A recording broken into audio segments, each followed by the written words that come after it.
It's 12 o'clock in Frisco, Texas, and it's time for Smoker Broker Radio with Robert Mesh, a.k.a. the Smoker Broker. Robert is the owner of Small World Realty and has employed hundreds of real estate agents in his 17-year career. He has instructed and mentored over 10,000 real estate agents at the highly acclaimed Champions School of Real Estate and is considered an expert in Texas residential realty. Robert is also an advocate of true entrepreneurial spirit and has helped many to transition from corporate America into the world of self-employment. And now live from the studio to your world, the Smoker Broker. Hey, welcome to Smoker Broker. I'm Robert Mesh, and I am the guy they call the Smoker Broker. I'm going to tell you right now, I'm not too excited about the connection I have. So if I start fading out or if I start just kind of freezing, Brent's going to take over for me here. So he's going to let me know. But the thing keeps a little bit stuttering here. So I got a feeling I'm going to have to cut out and come back in. So I apologize if you see that. I'm at the office today. Normally I'm at my home office, and I get a little bit of a better connection in there. So that's my bad. Happy Thursday. Hope everybody's doing well, continuing to learn in a new world. Day to day, everything changes.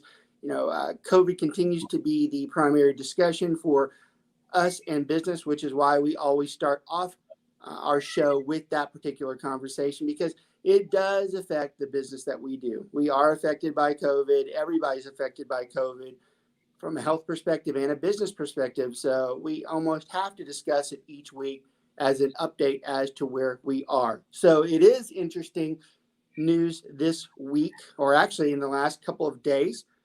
We are finding out that they are potentially close to the vaccine being released earlier than later. Continues to be a political conversation, whether it's ready or not.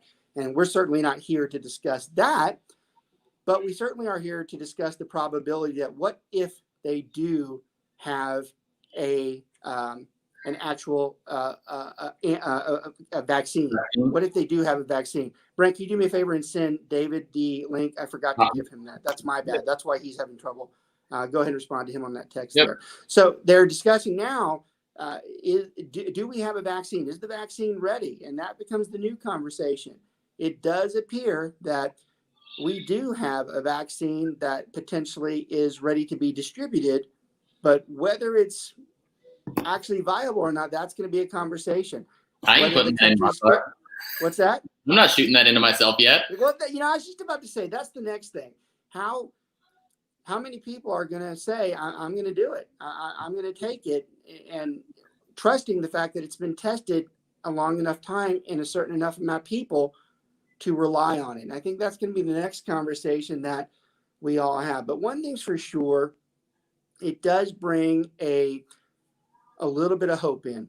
It brings a little bit of hope that maybe they have figured out something about this virus, that they can at least push it back some, push it out away completely from some people. I mean, let's face it, we've had a flu vaccine for what? God knows how long. It's not perfect. Nope. People still die from the flu. In fact, once again, a lot more people die from the flu than they've ever died from corona. So it's not a perfect antidote for anything, but it certainly might put the brakes on the troubles that we're seeing. And it might just be enough to get us to start walking around a little bit more than we normally have and to try to experience somewhat of the life we've been leading up to this point. So that was exciting. I don't know if you say it's exciting, but that was news. That's news this week. And it's news, whether it's ready for the end of October, whether it's ready for November, December, how do they keep tweaking it? How much can they get out? Who gets it? And these are conversations that are going to center around everything that we do for the next probably 6 months to a year, maybe even longer than that. So constant new information that comes through. It does seem to be that the virus is slowing a little bit. And I don't think that's anything to celebrate. It's still terrible, but it does seem to be reaching somewhat of a peak. I read this morning that they believe we're peaking here in the United States, but unfortunately, in India, I heard it's now running rampant, which is interesting. Why is India the last one to have rampant issues? You would think they'd be the first. They might just be catching up on testing too, though. Because they're number two. I've heard that same thing. I have a neighbor. We have a couple of neighbors from India, And he was telling me the other day that several of his friends have come down with COVID in India. It's just running rampant. Yeah, it makes you wonder whether they're just not as strong with the Yeah. reporting as we have been. It took us a while too. It did. So, we continue to point to the positives in COVID. You got to try to find some type of positive in there. And it does appear that the countries that were really beaten down by this in the earlier part of the year, where this stuff came from, they appear to be doing okay. China appears to have has some control over this. Italy seems to be doing better. Common sense would dictate that we should be on the same path here. And they're doing that without a vaccine. So it begs to question, if they can control it even without the vaccine, how much stronger are we once we get the vaccine in? So there are some good things on the horizon. With that said, I still had friends this week telling me they lost someone because of the virus. And that's a struggle. It's a struggle to sit there and say things are going to be better and things are on the mend when you still have people that are close to you saying, yeah, I lost my mom this past week, or I lost my dad. Now, again, we're not going to get into political conversations. I'll use someone that was in the news this morning as the point I'm trying to make. Tom Seaver, the old Met great, he passed away yesterday. And it was deemed that he passed away because of the coronavirus. That's what it was tagged. But, those who know Tom struggled with Alzheimer's for the last 5 to 10 years. And there's been a lot of studies that have suggested that is one of the diseases that is very suspect to corona. Now, I'm not saying I'm not saying he didn't die because of coronavirus. He did have a really strong condition that probably played a little bit of a part in that too. So this is the conversation we keep having. I mean, these death counts, are they really COVID related, or are they underlying conditions that push this person to a point that they were already going to? That's very hard. David? Yeah, here's another thing too that I've experienced in my own family. So I think I shared this a few weeks ago. My brother and sister-in-law both had COVID. Okay, and they were pretty sick for a good 2 weeks, and he had to, they had to quarantine before he went back to work. He's a technician for AT&T. Yeah. Well, so I have a first cousin whose her oldest daughter and son-in-law recently had COVID, and they're about 10 years younger than my brother and his wife, and theirs was very less severe, but they were both tested positive twice. Yeah. So there's that age factor too, potentially that can make a difference. Yeah, I had a couple of friends that live in the same house. One was my age, the other one was closer to Brent's age, and the Brent's age guy, mild fever, done the next day. My guy, down on his knees, repeating to himself all night, "I'm not going to die." So a tale of two different people that were in the same house. So that's right. Yeah, it's hard to grasp a hold of how this thing works, how it mitigates, and what it's doing. But it definitely has a grasp on the entire world and the things that we're doing. But there is somewhat of a hope on the horizon. Is it a hope for everyone? No. There's no doubt Corona is here to stay. It is a new virus added to the other viruses that we've had. We fought many of them throughout time. We've beaten many of them. Sure, there's vaccines for measles. There's vaccines for mumps, polio, tuberculosis. But TB is you still have that out there. It doesn't go away. We just learn how to fight it better. And that's what we're really trying to do. And in a world that's struggling with small businesses closing left and right, and trying to hold on to that glimmer that the state policies and procedures will ease up and they can get back to doing what they do best, and a comfortable general public, that's still a long haul. We still might be a year away from that type of comfort level with people who are out there. So nothing's easy about this. I read something the other day that said, and I'm trying to remember what the article was, but they said there are a lot of Americans doing the best they ever have. There are some Americans that are doing just fine, and there are some Americans that are just barely can make ends meet, and they're starving and they're not eating. And that's a tough thing to swallow, because you have certain parts of the general public that are like, no big deal. And then you have other parts of the general public going, I can't work because some company downsized 15,000 people, or they furloughed 10,000 people, and they got no intentions of bringing me back. Yeah. And even worse, some of them found out that they didn't even need me. So now I'm never coming back. And now COVID's a very polite excuse as to why they're not coming back, when in reality, it was the operation that's been faulty the entire time. And someone finally figured out that maybe we should, fine tune this a little bit. And you result in having all of these unemployment claims. Well, now they're cutting salaries. I've talked to several people that work for some major corporations where their salaries have been cut as much as 15 to 20%. And then I just saw on the news the other day where in the city of Dallas, they're wanting to cut salaries from anybody making 60,000 up and above to help close that shortfall from all the revenue loss from COVID. Yeah, I got to tell you, I have such a. I got to be careful because I'm on live, so I got to be careful when I hear something that eats at me. There's no love lost between me and corporate. In fact, this show is based off of not just real estate, but entrepreneurship and digging yourself away from corporate. And I'll never steer away from that. I still think that's the American dream, to get away from corporate and work for yourself. That's what I built my business off of. That's what you guys have built your business off of. So it's been well documented. I can't stand the corporate world and their policies. But I got to tell you, if that's the route they're about to start taking, in my opinion, and I said my opinion, that's always important legally because you don't want to state factual because it's not. But in my opinion, if those guys are going to start leveraging off of Corona to fix their past evils, I hope they get what's coming to them. Because it sounds to me like they're prepared to hold the American public hostage to Corona. Right. What they're basically going to do is say, hey, you be fortunate that you can still work, but you're going to work at $20,000 less, which is what they wanted to do for years now. Yep. Yeah. And now they're starting to implement it. Again, I read some of those stories too, and that's probably the first time I've commented on it.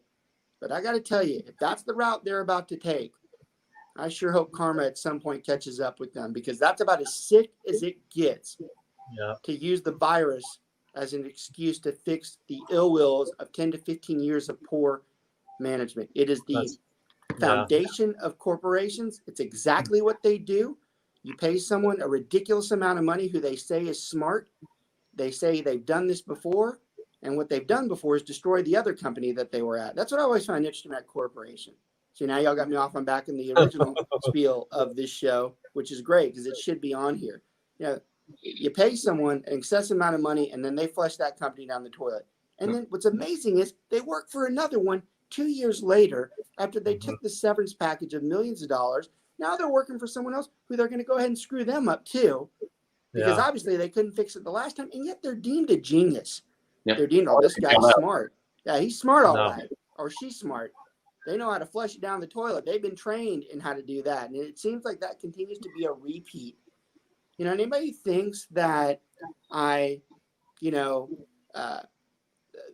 going off the chain here, or I'm not sticking to the subject, you're full of it. You're not paying attention. The whole drive of our show from a real estate platform, which is what we use, is to encourage people to get out of corporate. We just choose the real estate part because that's the one we know best. But nothing has changed from the original format when this show started almost 2 years ago. We're about to hit our 2-year anniversary. Nothing has stopped the belief that corporations are rough to deal with. I'm not saying all corporations. I'm sure some of you work for good ones. But if you had to take a poll, I'm sure that poll wouldn't go very well with how the corporation is viewed. And that comment you just made, I got a feeling we're going to start seeing more of that. It's not just job loss, it's coercion. It's coercion to threatening someone, well, you can either take this or leave. And then they're acting like they're doing them a favor.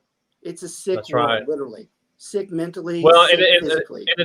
And it's another excuse for them to get rid of people who they should have gotten rid of a long time ago, but were afraid to do it.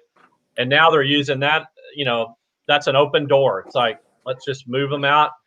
Yeah, it's disturbing. It really is. I have to some days just turn the news off, because and it's hard. It's a dual-edged sword because you have to watch the news to some extent to stay abreast as to what's going on, but then you have to filter yourself. I'm just not so sure that's correct. I mean, like polls, for instance, there are so many polls that I sit there. I'm like, I don't know the accuracy of this poll. I mean, who are the people they talked to?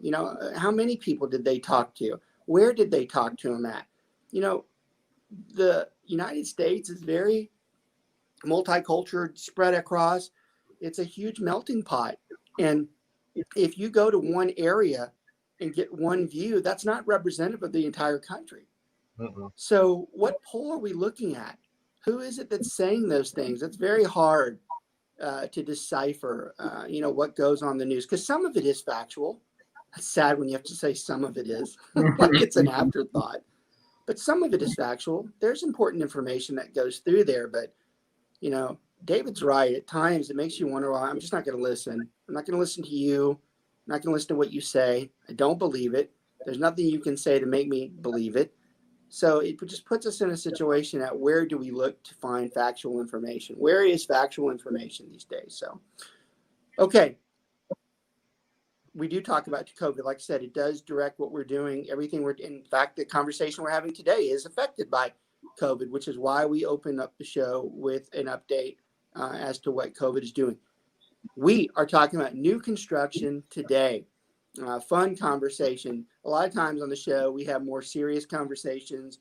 We're directly dealing with legal issues. But today, we're going to talk about the concepts of new construction, because in the end, the general public is a little confused about how to deal with new construction. So this is a great show today for everyone, for new agents, for the general public, for people who are actually starting to think about doing this, for the agents who have clients that are starting to think about doing this, for pre-existing agents to make sure that they're kind of consistent with how somebody else looks at it. Not that my way is right.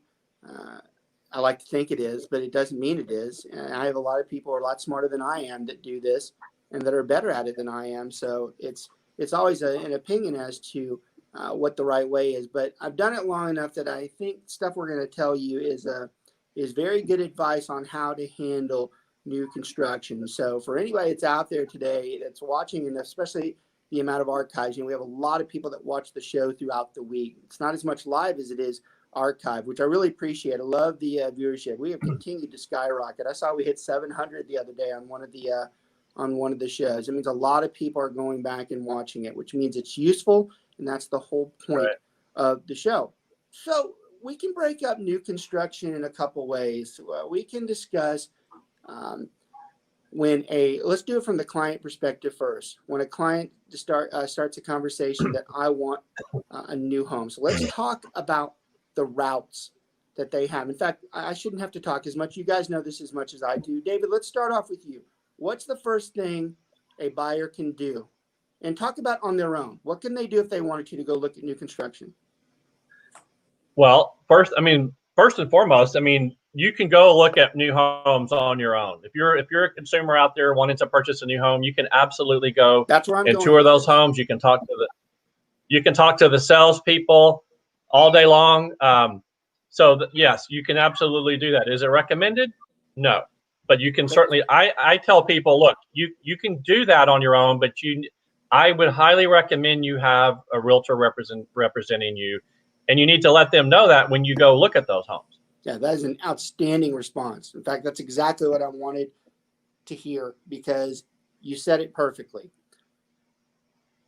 They have the right to go look for homes. In fact, they think that they should do that on their own to go out and look at them, but it's not advised.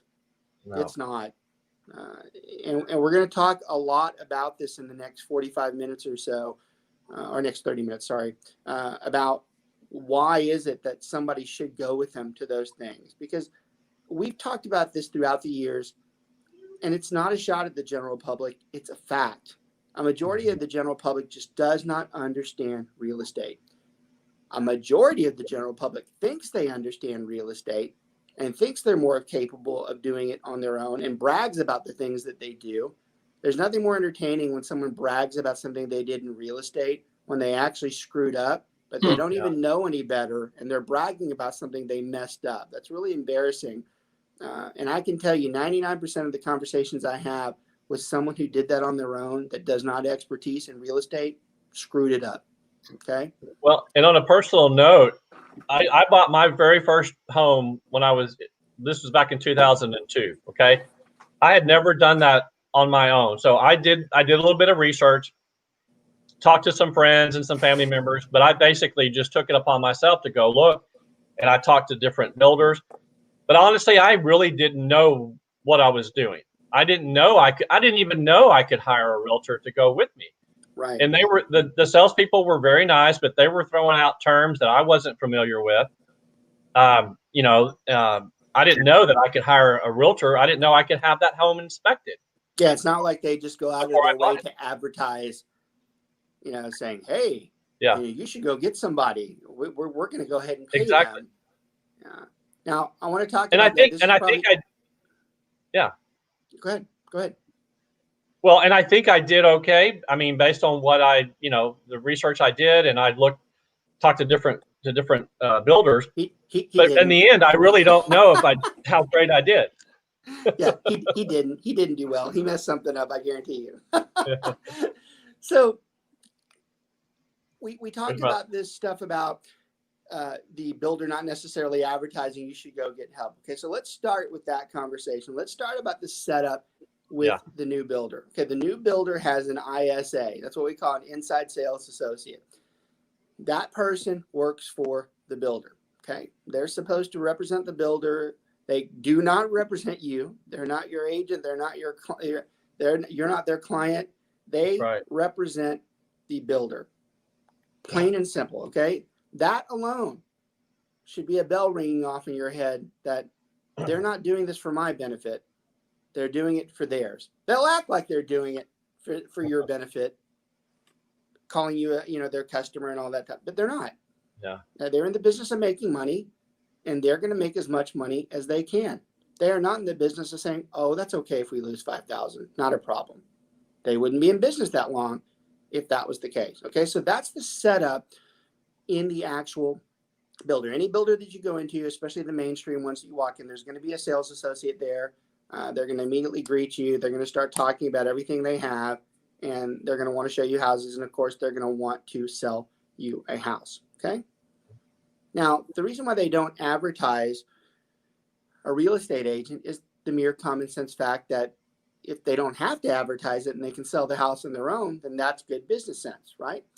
It's better business sense to go ahead and sell the house without having to pay a commission to the agent. Nobody would argue that. Now, whether that's right or not, ethically or morally, that's another conversation. Yeah, it's my opinion. Of course, I'm biased towards it because I'm on the other side of it. But it's my opinion that the builder should have to disclose, "Hey, look, just so you know, it probably wouldn't hurt if you had someone helping you out with this." But they won't do that. They should, but they don't.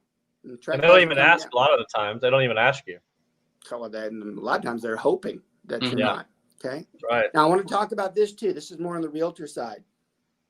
Actually, it's both. It's the realtor and the client side. Sometimes a client or a customer will get the opinion that if they don't use the realtor, they're going to save cost on their house. All right. A majority of the time, that is not true. It is true on certain locations. There are certain builders that will cut the price of the house, but they are few and far between, and they are typically not the ones that you see as the big names. And I'm going to stay away from names today. You guys do too. But the big ones that are out there, these people are typically wanting real estate agents in. They want us to go in. They know that their best advertising is through us because we're the ones with the people. Yes, people walk in on their own, but it's highly more probable that someone who's a real estate agent will take that person into the home themselves. Let's talk about relocation people. Let's say somebody's coming in from Atlanta today and they don't know anything about Dallas. they're probably not going to go randomly drive around looking for places and then pull into a model themselves. They don't even know where the damn model is. They don't even know where to go. From a relocation standpoint, you better believe it's typically going to be a realtor that drives that person to the builder. The builders, most of them want us in there. They want us to go. Now, here's the other part of this that you have to understand. I told you some people get the opinion that, well, if I cut the realtor out, I'll save like $10,000 or $15,000. Most builders, especially like I said, the ones that you see out there, the big name ones that have most of the houses, the new builds that are startups are going through them. Most of them have a separate account that realtors are paid out of. It's a corporate decision. Usually they know that this is going to be an expense. It's a marketing expense, right? Yeah. And they know that this is going to have to be paid. And it does not come from the bottom line of that house. In fact, it has nothing to even do with the house. Nope. It's a marketing expense. Sure. Okay. Now, I'm not saying every builder out there. There are some builders that will say, no, that does affect the bottom line.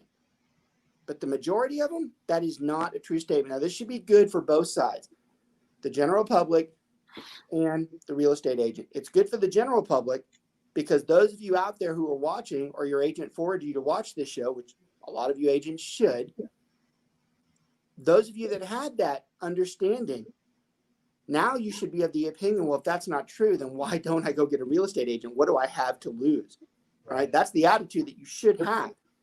And then from the real estate side of it, when you get this objection from this person, say, well, why do I use you? You're not going to do anything anyways. So why would I use you? You immediately pop in. Why wouldn't you? It's not going to cost you anything anyways, for the most part. It'd be foolish not to use me. Right. Even if you don't use me very much, you still should have me there. Okay. You still should want me to be there because maybe I've seen a time or two over the amount of years I've been doing this.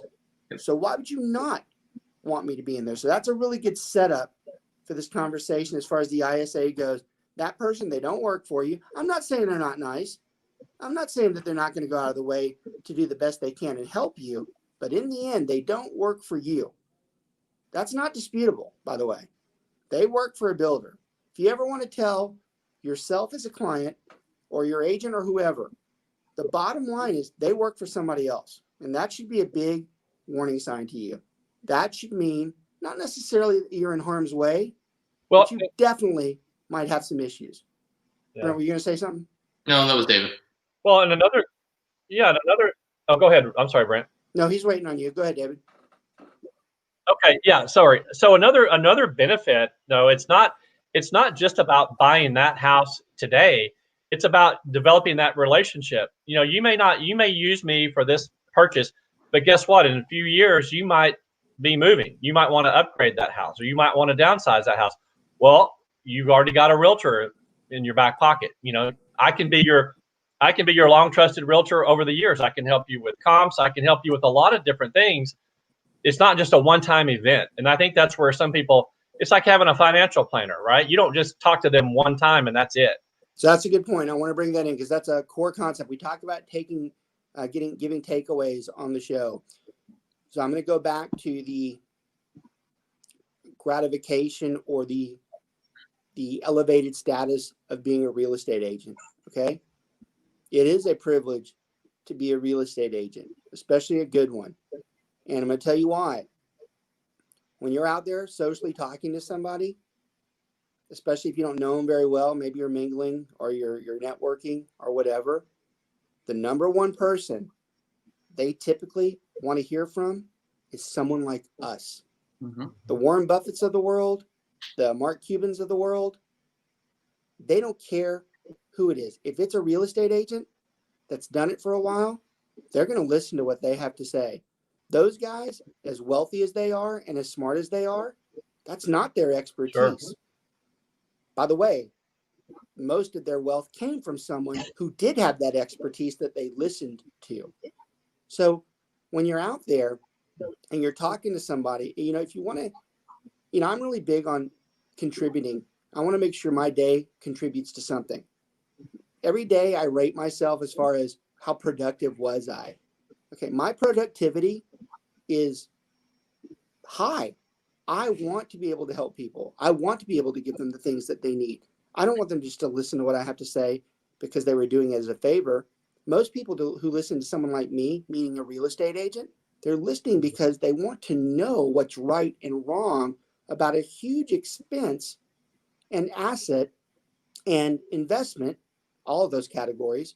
They want to know ins and outs. So we are deemed important in those conversations. There is a status level of being a real estate agent. There's a responsibility that comes with it, and it's wanted. Okay, so this is a good part of the show to understand why you don't just do those things on your own. And where that sparked off was David talking about, you don't treat your financial planner like that. You don't just go off on your own and do it. You certainly don't tell your heart doctor what to do, your diabetes doctor, your allergy. You don't tell those people what to do. Well, because you don't know. It's the same thing. It's just a different field. Right. Okay. I So would say there's so many agents that do just do the transaction and never reach out again. So they do have that connotation. right. Well, make no mistake. I talk about the pride of being a real estate agent. There's a ton of bad ones too. Well, just think of just among the three of us, how many times have you been asked in the last 6 months, how's the real estate market? How's COVID affecting the real estate market? I get that asked everywhere I go. Yeah, it's daily for me. Yeah. I mean, it's at the doctor's office. It's at the grocery store. If they see my name badge, they'll say, "Oh, you're a realtor. How's the market? How's this going to affect it?" So they may not always use us on a day-to-day basis, but like you said, Robert, they go to us. They're going to come to us because that's the biggest asset most people own. Yeah. Let me bring something else into this conversation that's important as well. So this can be surprising for a lot of you. A lot of people are always interested when I talk about this because it's a spiel they haven't heard before, and it's unique. So this is good for the general public. So like if any agent that forwarded this to your buyer and you're trying to educate them on the process, this is good for that individual. And if you're the agent, it's good to be able to understand this objection when you get it because it's a true statement. Yes, we don't do probably as much as we normally do on a regular deal. Just to the mere fact that we're not the ones that typically do the paperwork, okay? Just focus on that alone. That takes a lot of stuff and a lot of expertise that we do. We don't do that in the new build. Because there is an ISA there, an inside salesperson, we don't have to go to every event. We don't have to go through some of the less important, notice how I said that, builder meetings. So it is easier on us. A lot of clients go through the process and they recognize that. And we were there for their contract. We got the contract signed. We maybe had 2 or 3 more meetings throughout the time frame. Then the house closed and we got paid like $10,000. So sometimes you'll have a client go, "You sure didn't do very much for that $10,000." Okay, this comes up every once in a while, right? So there's 2 parts to that conversation. They say it with a smile too. Yeah. The first one is sometimes they forgot that we spent 3 months showing them hundreds of houses before we got to that point. They just conveniently forget that. Mm-hmm. Yeah, it was easier during the new build process, but what about all the afternoons that we wasted because you guys couldn't get together on something and then we eventually had to do this? Right? That's the first one. Okay. Right. And the second one's the bigger surprise. And it makes a lot of sense if you think about it, but you kind of have to process it through and you have to have done this for a long time to understand it. You're going to be surprised by the fact when I tell you this, but anytime somebody tells me that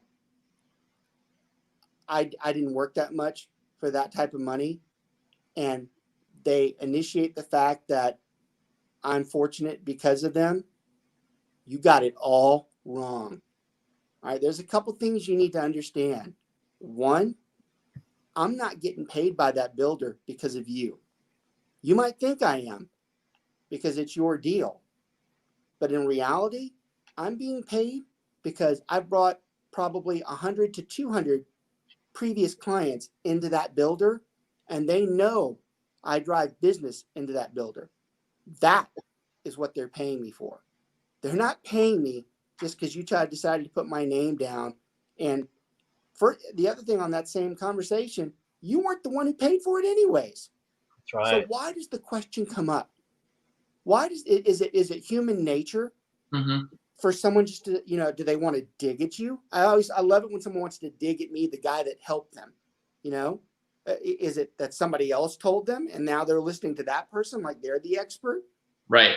Where does this come from? Because in the end, it's a fact. You're not the one who paid me. Okay. And two, that builder is more paying me for previous work than the current one. Well, and they also conveniently forget that you use your expertise to put them into that community, which saved them $50,000 over another one. Yeah. So, why did we go there? Yeah. Did we have success there? Did we like that builder better? There's thousands of reasons why. Now, well, and maybe, go ahead. Yeah. And maybe you did make 10 grand off that, but maybe I saved you 20 off the cost of that house. That's right. Like Brent said, and I got you into this neighborhood, a brand new community that checks all the boxes that you were looking for. And we're going to talk about that the next 10 or 15 minutes as to some of those advantages that we can do. I just want to make sure that we have the setting right now.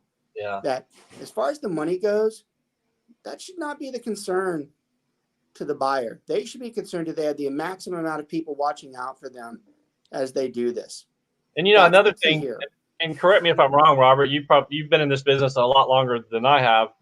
But I think also, too, many times, it's very visible what we do. And not everybody knows how much we make or what commission we make, because it's negotiable, right? But people have this idea of what we make and for what we do.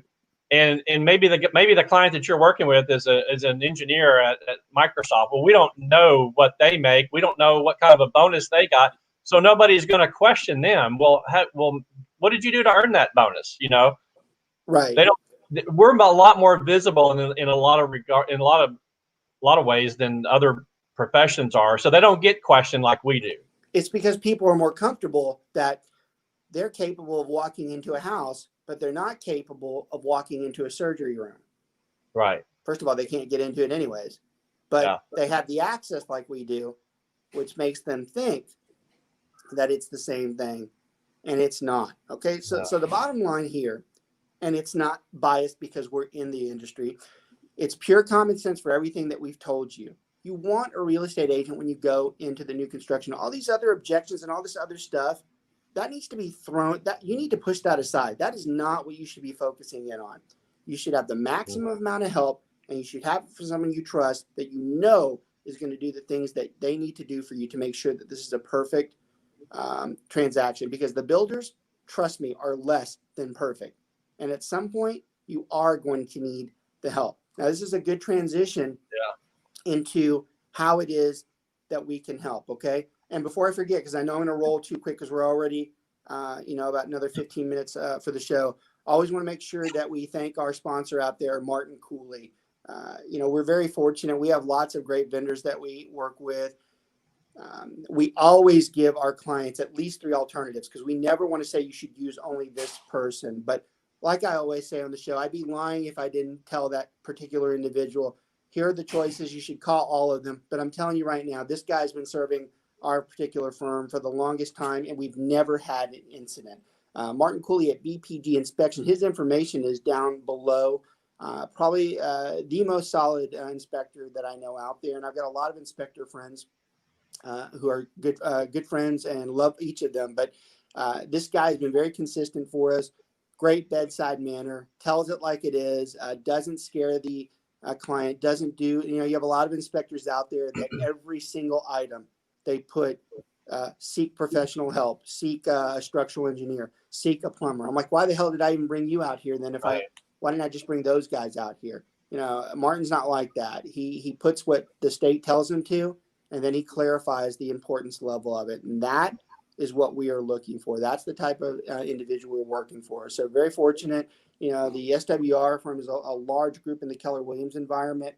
A lot of our agents use them. And we continue to push that information to a lot of folks out there. So great guy, his information on the bottom, BPG Inspections. That they won't do you wrong, especially if you're a real estate agent out there, or even if you're someone in the general public looking for a home inspector. That information is going to be very valuable for you. All right, let's talk about what it is, how we can help. And I'm going to take this in two forms here, and I'm going to do it from the realtor's eyes first, as far as negotiating, and then I'm going to do it from the consumer, what we can do for them. Okay, this is the most important part of the show for a new agent, or even one that's probably been doing it for 3 to 5 years or so.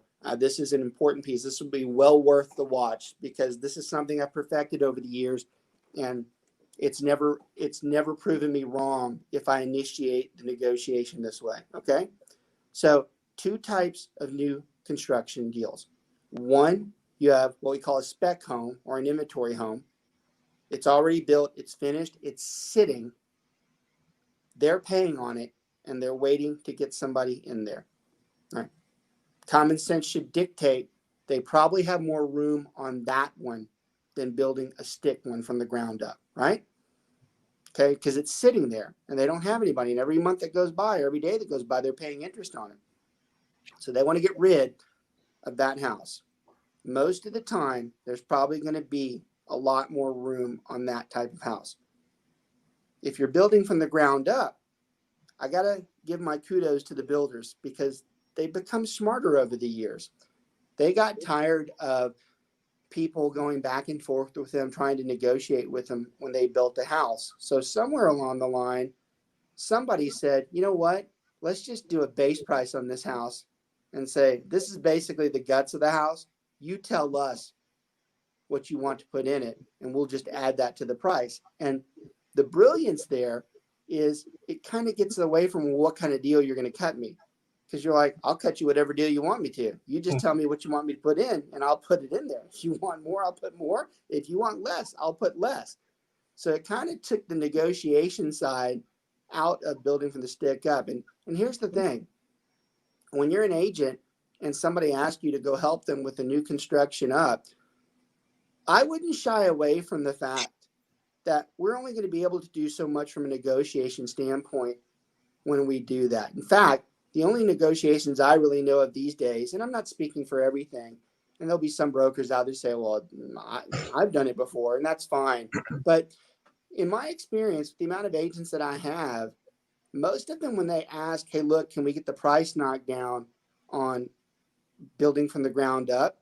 The builders are going to say, well, what do you want me to knock down? You haven't even put anything into it yet. So just tell me what you want to put into it. And then once you do that, then the conversation becomes, well, can you cut that? You're like, well, why do you want me to cut it? Why? You're the one who put that stuff in there. You knew how much it cost. I mean, what is it that we're doing here? Most of the time on a sticks up, I mean, basically from the ground up type of build, the best negotiation we're probably going to be able to do is probably to see if we can get them some additional upgrade allowances at the design center. When you go to the design center, the builder typically has 5 levels of what you can choose from. Obviously, level 1 is the standard, and you go all the way up to level 5, which is the most expensive. Now, here's where I'll integrate the first part of the show so it flows naturally. When you talk about needing a real estate agent for new construction, I'm going to tell you right now, the number one reason you need a realtor when it comes to new construction is so that they help in that design center. You have no idea what you're about to get into when you go into that design center. You literally could have signed a contract for a $250,000 home that within 2 hours, by the time you're out of that design center, you just made $325,000. I see it every day. There is no buyer that I know that ever goes into the design center and hits their budget. They are always over budget. And the catch is, how far did they go? So I'm going to give you some advice there too.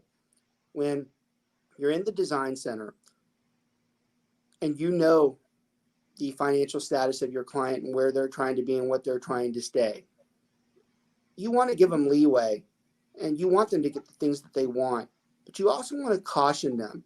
For instance, carpet's a good one. There's 5 levels of carpet. You have the standard carpet, and then it goes up 2, 3, 4, and 5.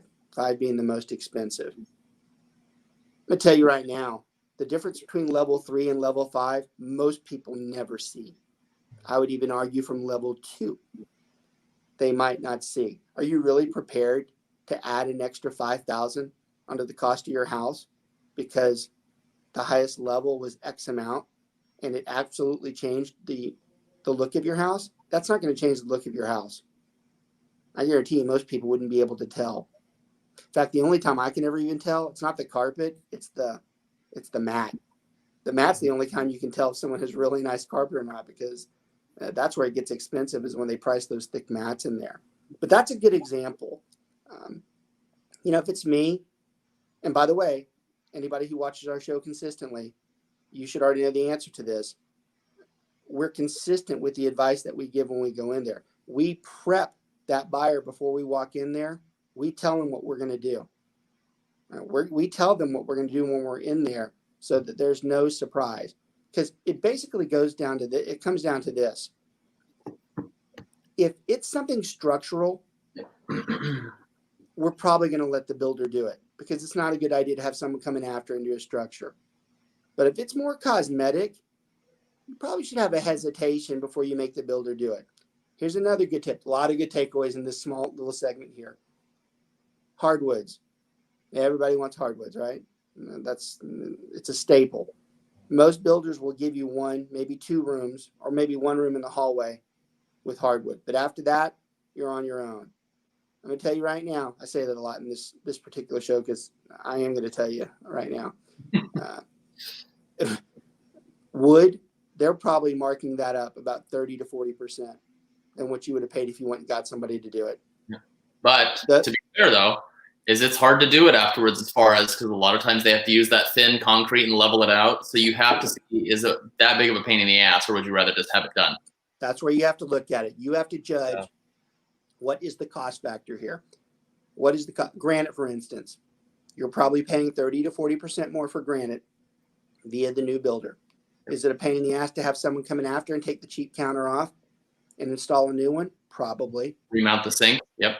Yeah, but would it have saved you $3,000 or $4,000? Or maybe you're handy yourself. And a lot of people, God knows I'm not one of them, but there's a lot of people that are able to do those things themselves. Well, another thing too is the agents. We have our expertise in helping you pick the lot too. Telling you, hey, that lot premium is worth it, or it's not. On resale, hey, that's going to really help you on resale. That won't. I mean, those are things that at the very beginning that were worth way more than we get paid. Right. All right. And again, all of our conversations are like month conversations. We only do particular segments. That's why we do new construction once every 6 or 7 months. We have the show, and we just start over and do a different piece. I want to make sure I give you the other side of the negotiation, because that'll be a good full show. Because today you can walk away with why you need the agent, and 2, what are the 2 types of transactions that we're dealing with, and what is it that we can offer. That'd be a really good bundled show. So the last one is the inventory home. Okay, now the inventory home is where we might have some more potential for a bigger negotiation than a pre-existing home. There's no set rule in pre-existing. A lot of people watch the show across the country, so the states are different. In Texas, which is our primary viewing audience, it's most of the pre-existing homes right now, you're lucky if you get $5,000 to $10,000 off of them. Some of them you're paying more for. Okay, it's not the same on the new construction. Excuse me. The new construction is a little bit different, because that builder might have already built in some markup in there because they knew they were going to get negotiated. Okay, this is where we always like to laugh at. Well, not really, but we kind of do. The person that just walks into the new build and the spec home was $250 and they got it down to $240, and they go bragging to their friends, I didn't need no real estate agent. I just knocked that thing off $10,000. Whereas if I had walked in there, I could have got the house sold for $200,000. That's a fact sometimes, because that builder, depending on who they are, they know what you're probably wanting it for. They know what to say to get you to that point. So with that said, I'm going to give you some really good tips here. It's probably some of the best tips you're going to get when it comes to new construction. A great way to end the show. And that just real quick, that's something that buyers will walk in and the sales agent says, "What's your budget?" And the buyer just tells them. So of course they're going to get right up to. Just took the words right out of my mouth. That was tip number one. And that's why he runs this thing with me. And that's why David's on the show a lot too, because they know this. When you walk in to a new build, whether it's from the sticks up or a spec home, you tell that client when they're asked, what is your range? And they are going to be asked that. Your immediate response is, we're not sure yet. Because let me tell you, the moment you give them a range, you just positioned yourself and cornered yourself off, and that's what they're going to be looking at for you. Whereas you could have been in a much higher dollar house and got it down to that level. Don't you ever tell that builder what the range is. Okay, this is a good one for the new agents out there. It took me 5 years before I understood this. Okay, don't you ever tell them what the range is. You politely look, we're just not sure yet. The really good new builder salesperson, that'll be a good warning sign to them that you're experienced and that you know what you're doing, because they know anybody who answers that is much smarter than the average idiot that walks through there and says something stupid. Okay, that's the first one. Here's something else, and it doesn't work all the time. It's subtle, but it works more times than not. When you're ready to start negotiating on a spec home, remember, this is one that's already been built. First thing, you're going to show the buyer. You're never going to continue that conversation with the buyer going straight to the table to start talking negotiations. We don't want the buyer present when we start talking negotiations. So what we're going to do is we're going to finish the visit. We're going to thank the builder. We're going to look back at them and say, hey, I'm going to give you a shout a little bit later. I think this might be one that they want. Okay? And that's it. Get the buyer, square them off, call the builder a little bit later that day. Let's say the house is at $300,000. Okay? That's what it's listed at right now. Most of the time, I'm going to go in there and I'm going to say, hey, look, we originally didn't have this buyer anywhere near $300,000. In fact, their original price point and their original approval was at $225,000. Now they can approve for a lot more than that, but we really didn't want them there.